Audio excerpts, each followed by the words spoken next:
সুপ্রিয় দর্শক, আসসালামু আলাইকুম। আপনাদের সবাইকে স্বাগত জানাচ্ছি এখনকার আলোচনা। আপনাদের সঙ্গে আছি আমি সিরাজুল ইসলাম। দর্শক, ইউরোপের একটি দেশ থেকে মার্কিন রিফুয়েলিং ট্যাঙ্কার বিমান পালিয়েছে। কারণ কি? কারণ হচ্ছে ইরানের হুমকি। কোন দেশ থেকে, কেন পালালো, কি ব্যাপার, এই বিষয়টা নিয়ে একদম বিস্তারিত ভিডিওতে বলবো ভেতরে। এপাশে আজকেই আমেরিকা ইরানের উপর সেই মহাপ্রলয়ঙ্কারী নিষেধাজ্ঞা আরোপ করবে। এপাশে ইরান তো হুমকি দিয়ে রেখেছে। তবে আন্তর্জাতিক সমস্ত গণমাধ্যমে একটি বিষয় আলোচিত হচ্ছে। এই নিষেধাজ্ঞা দেওয়ার পর আমেরিকার সামনে একটাই বড় চ্যালেঞ্জ। কি সেই চ্যালেঞ্জ? বিস্তারিত বলবো ভিডিওর ভেতরে। এপাশে ইরান মক্কা জোটে যোগ দেওয়ার ব্যাপারে আমন্ত্রণ পেয়েছে বলে নানামুখী খবর কিন্তু ঘুরে বেড়াচ্ছিল। আমি এই খবরটা দেখার পরেও কখনোই আলোচনায় আনিনি। আমি শুধু অপেক্ষায় ছিলাম যে ইরানের সরকারের পক্ষ থেকে কি ধরনের বক্তব্য আসে, ইরানের সরকারের পক্ষ থেকে কি মতামত আসে সেটা জানার জন্য। আজকে সেই মতামত দিয়েছে। কি সেই মতামত? ইরান কি যোগ দিচ্ছে নাকি দিচ্ছে না, এই বিষয়টা নিয়েও ভিডিওর ভেতরে বিস্তারিত বলবো। এদিকে ইরান একেবারেই ধ্বংস হয়ে যাচ্ছে বলে মার্কিন প্রেসিডেন্ট ডোনাল্ড ট্রাম্প দাবি করেছেন। তার এই দাবি আসলে কতটা সত্য, বাস্তব কতটুকু?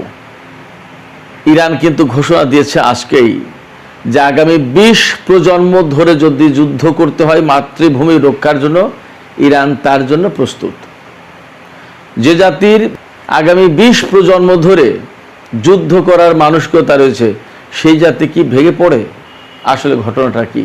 এপাশে সৌদি আরবের আরও একটি জাহাজে হামলা চালিয়েছে ইয়েমেনের হুতি সমর্থিত সামরিক বাহিনী। তাহলে এই মক্কা জোটের পরে পরিস্থিতি আসলে কোথায় যাচ্ছে? সুপ্রিয় দর্শক, এই যে বিষয়গুলো বললাম, এই বিষয়গুলো এর সাথে আরও টুকিটাকি কিছু বিষয় থাকতে পারে, এগুলো নিয়ে আমি বিস্তারিত আলোচনা করতে যাচ্ছি। আপনারা সঙ্গেই থাকুন এবং ভিডিও যদি ভালো লাগে তাহলে লাইক, কমেন্ট, শেয়ার করবেন এবং চ্যানেলটি সাবস্ক্রাইব করে সাথে থাকবেন। দর্শক, চলুন আমরা বিস্তারিত আলোচনা করি। প্রথমেই যে কথা বলতে চেয়েছিলাম সেটা হচ্ছে ইরানের ভয়ে একটি দেশ থেকে বহু সংখ্যক মার্কিন KC-135 রিফুয়েলিং বিমান পালিয়ে গেছে। কোন সেই দেশটা? দেশটা হচ্ছে ইউরোপের দেশ বুলগেরিয়া। দক্ষিণ পূর্ব ইউরোপের দেশ বলা যায়। এই বুলগেরিয়ায় বহু সংখ্যক রিফুয়েলিং ট্যাঙ্কার বিমান রাখা ছিল। প্ল্যান ছিল ইরানের উপরে যদি প্রচণ্ড রকমের হামলা চালানো হয়, স্থল অভিযান চালানো হয়, তাহলে বিমান সাপোর্ট লাগবে, আর বিমান হামলা চালালে তো লাগবেই। ফলে যখন ইরানের উপর হামলা চালানো হবে তখন বুলগেরিয়া থেকে এই KC-135 রিফুয়েলিং ট্যাঙ্কার বিমানগুলো আমেরিকার বিমান বাহিনীকে সাপোর্ট দেবে। কিন্তু ইরান বেশ আগে থেকেই এই রিপোর্ট তাদের হাতে ছিল।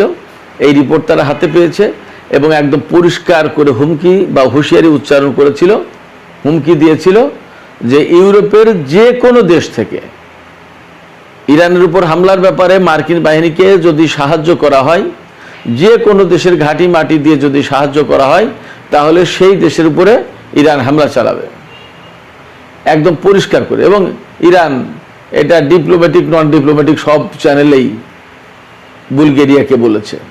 এই বুলগেরিয়া হচ্ছে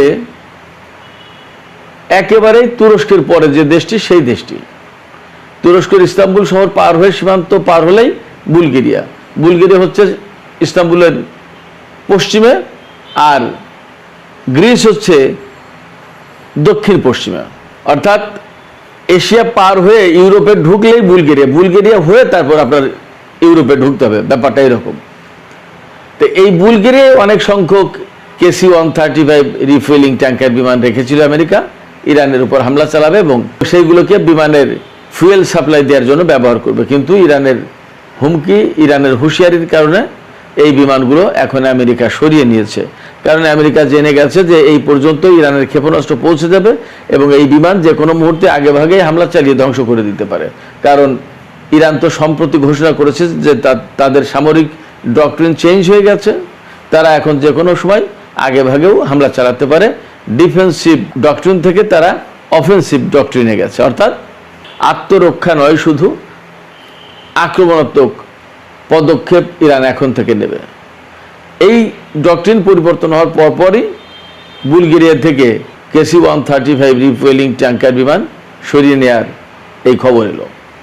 এছাড়া লোকাল পিপল অর্থাৎ স্থানীয় জনগণ তারাও কিন্তু সরকারের বিরুদ্ধে বিক্ষোভ করেছে, বুলগেরিয়া সরকারের বিরুদ্ধে। আপনাদের মনে হয় জানার কথা যে বুলগেরিয়া, যার রাজধানী সোফিয়া, একসময় মুসলিম শাসনের অধীনে ছিল, কিন্তু এই সমস্ত দেশ এখনও সেখানে মুসলমান আছে, যথেষ্টই মুসলমান আছে।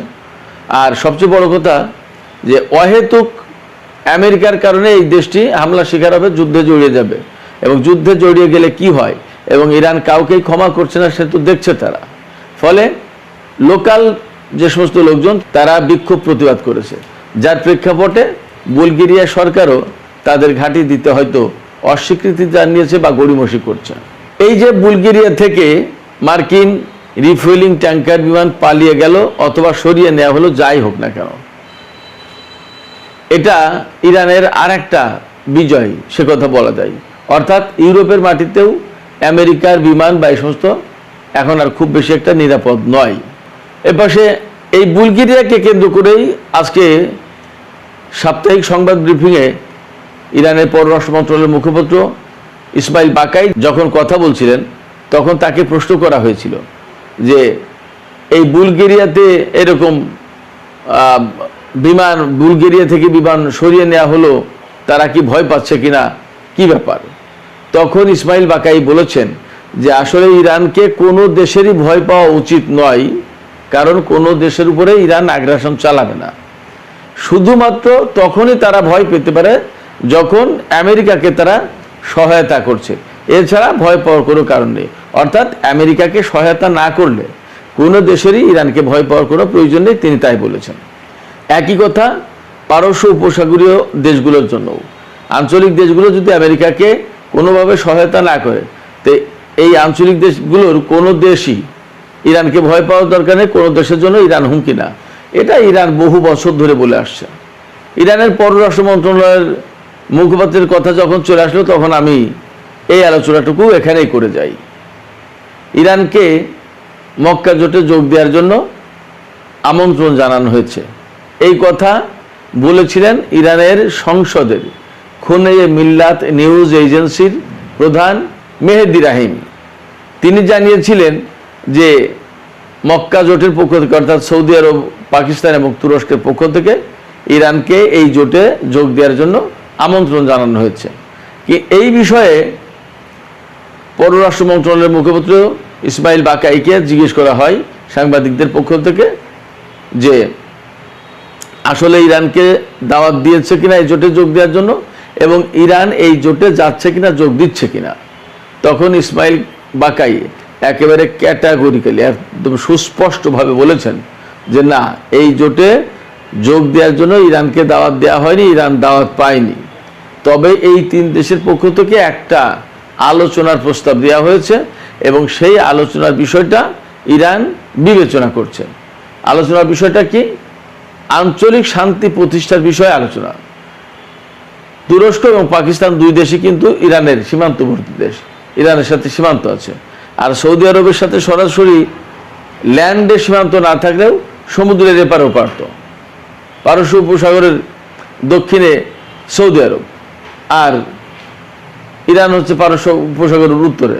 জাস্ট পারস্য উপসাগরের এপার ওপার তো সৌদি আরব আর ইরানের অবস্থান।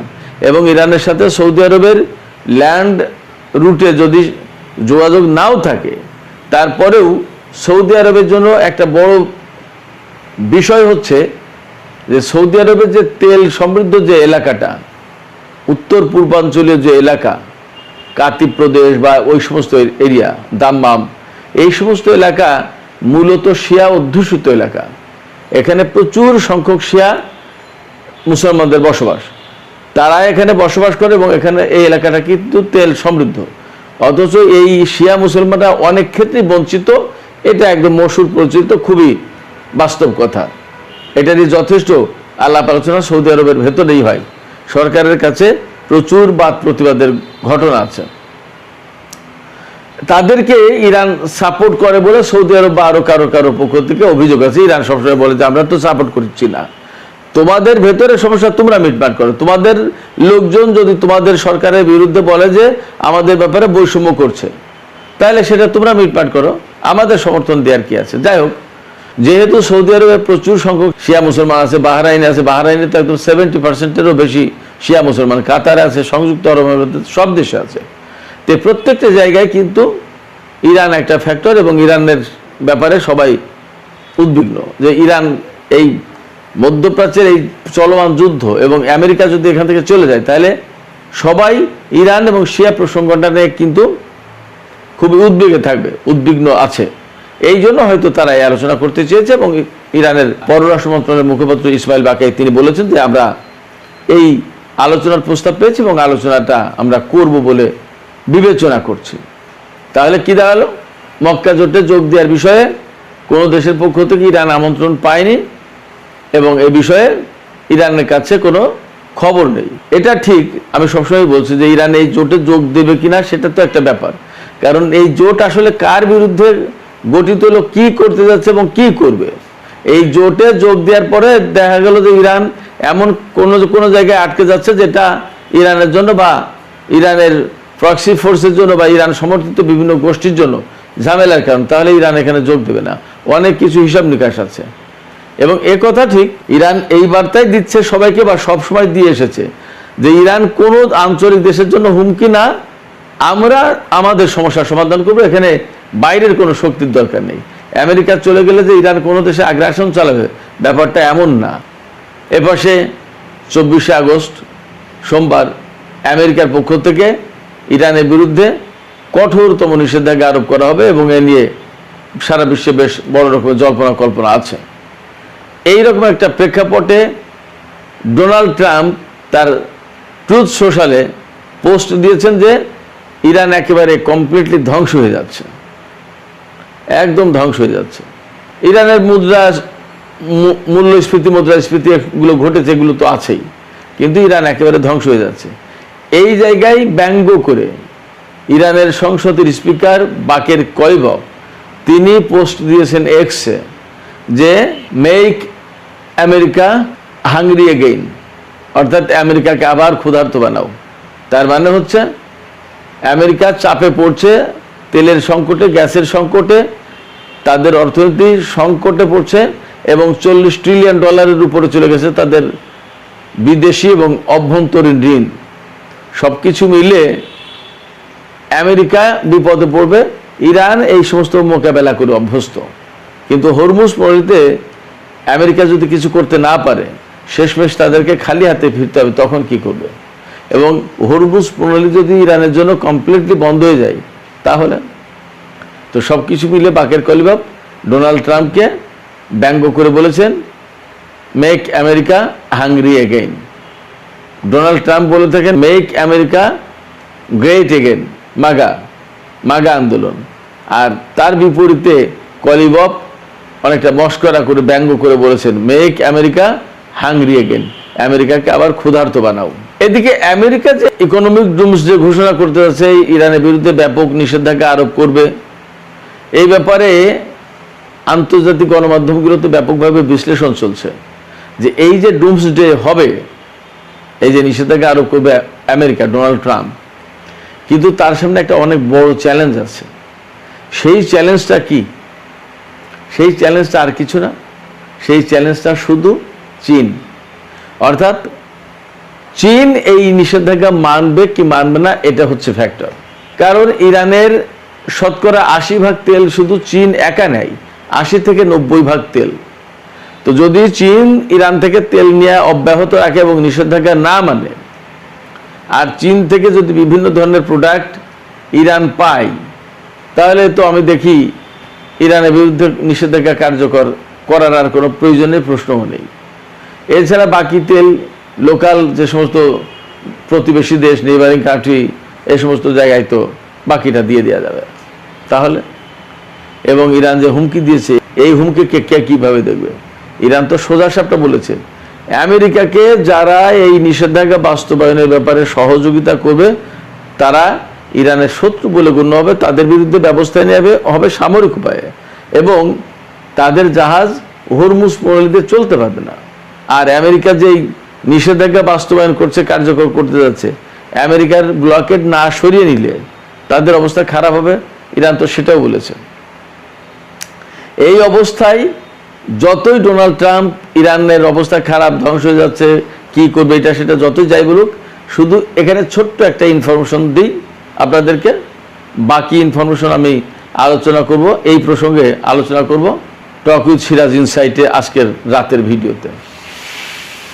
সেই ইনফরমেশনটুকুই এই যেটা দিতে চাইছি এখানে ছোট্ট করে, সেটা হচ্ছে আমেরিকাকে বাঁচানোর জন্য, ডোনাল্ড ট্রাম্পের রাজনীতি বাঁচানোর জন্য, ডোনাল্ড ট্রাম্পের ক্ষমতা বাঁচানোর জন্য পাকিস্তানের সেনাপ্রধানকে অনুরোধ করে ইরানে পাঠিয়েছেন যে আবার কূটনীতিতে ফিরিয়ে আনুন ইরানকে। ইরান আসবে? ইরান কি আসবে আলোচনার টেবিলে, কূটনীতির টেবিলে? এই আলোচনাটা আপনারা শুনবেন টক উইথ সিরাজ ইনসাইটের বিস্তারিত ভিডিওতে। আপনারা সবাই দেখেন কিনা জানি না, টক উইথ সিরাজ ইনসাইটে মূলত এশিয়া, দক্ষিণ এশিয়া এবং পূর্ব এশিয়া এই এলাকা নিয়ে আমাদের বাংলাদেশ প্রসঙ্গ, ভারত, পাকিস্তান এই সমস্ত নিয়ে থাকে। যেহেতু পাকিস্তানের পক্ষ থেকে সেনা প্রধান গিয়েছে এবং পাকিস্তানের এখানে একটা ভূমিকা আছে, এই জন্য আমি টক উইথ ইনসাইটের আলোচনায় ওই প্রসঙ্গ কথা বলবো।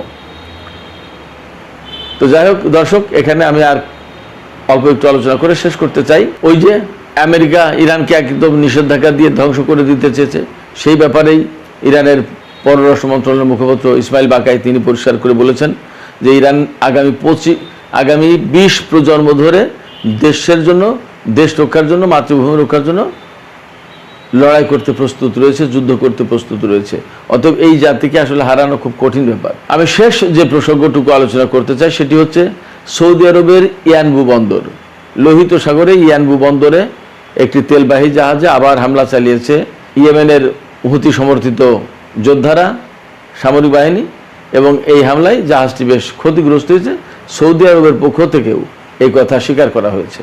তার মানে হচ্ছে যে সৌদি আরবের সাথে ইয়েমেনের সংকটের কোনো সুরাহা হয়নি, বরং যে কোনো মুহূর্তে হয়তো আরও বড় ধরনের কোনো সংকট তৈরি হতে পারে। খুবই আশ্চর্যজনক ব্যাপার হচ্ছে যে ইয়েমেনের সাথে সৌদি আরবের এই সংকট অবশ্যই মিটমাট করা উচিত ছিল, এবং ইয়েমেনের অভ্যন্তরীণ বিষয় অভ্যন্তরীণভাবে সমাধান করার জন্য ব্যবস্থা করে দেওয়ার দরকার ছিল। প্রয়োজন এই ব্যাপারে আঞ্চলিক দেশগুলো, এই সৌদি আরব, তুরস্ক, পাকিস্তান, তারা সবাই মিলে একটা মধ্যস্থতা করে সমাধান করতে পারতো। তা না করে বরং ইয়েমেনের হুতিদের সাথে সৌদি আরব এখন যুদ্ধ করতে যাচ্ছে। এই যে মক্কা জোট হলো বা আরো দেশ যারা জোটে যোগ দিতে চায়, তারা কি করবে সেটা কিন্তু একটা প্রশ্ন। তো সুপ্রিয় দর্শক, এখনকার আলোচনা এখানে শেষ করতে চাইছি। আলোচনা শেষের আগে আপনাদের মতামত জানতে চাই। এই যে বুলগেরিয়া থেকে আমেরিকার KC-135 রিফুয়েলিং ট্যাঙ্কার অনেকগুলো সরিয়ে নেওয়া হলো, আসলে কি আমেরিকা ভয় পাচ্ছে ইরানকে এবং এইরকম একটা পরিস্থিতিতে গেছে, নাকি এটাও একটা কৌশল যে প্রয়োজনের সময় গোপনে এখানে বিমান ঢুকিয়ে দেবে, দিয়ে ঠিকই তাদের ব্যবহার করবে এই বুলগেরিয়ার আকাশ থেকে? আপনারা আসলে কিভাবে দেখেন? মতামত জানিয়ে কমেন্টে লিখবেন, আর ভিডিও ভালো লাগলে লাইক, কমেন্ট, শেয়ার করবেন এবং চ্যানেলটি সাবস্ক্রাইব করে সাথেই থাকবেন। দর্শক,